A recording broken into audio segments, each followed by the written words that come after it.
I started Haps Club, which is a sort of an event thing. It was 20 people. Last event, we had 120 people. You've come to most of them. I've had support of all my good friends. And it's sort of taken on a life of its own.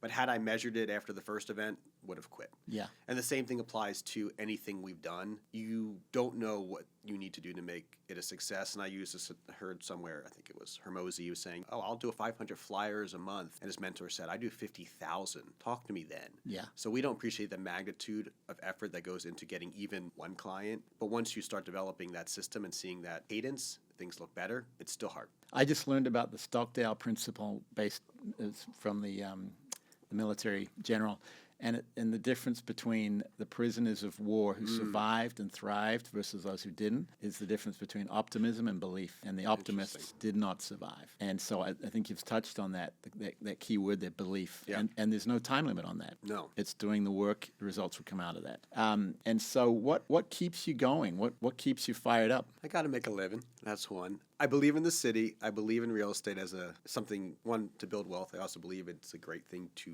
invest in. I've come to the realization when anyone talks negatively about it, they have something else to sell, which is fine.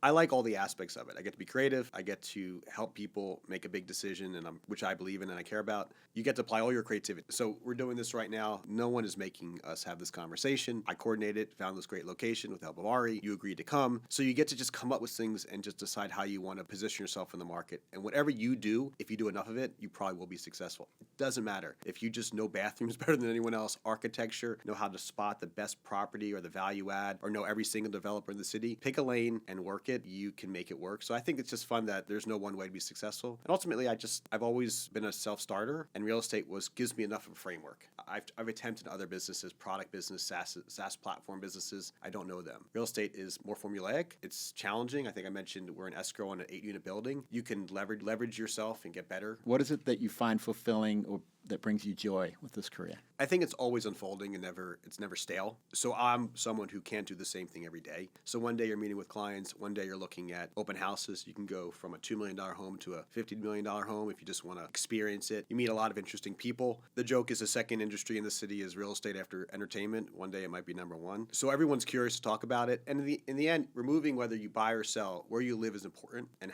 it's a reflection of you. And so to me, it's a fun thing. It's a fun conversation. And I like this idea. Your house becomes a home when you fill it with yourself, when you fill it with all the things that matter to you. So I just believe in it, and I like it. And I think ultimately I like the entrepreneurial side of the business. You figure out what you want to do and then try. Having a great team, being a part of Compass, they give you a lot back because they provide a lot of foundation, and it's fun.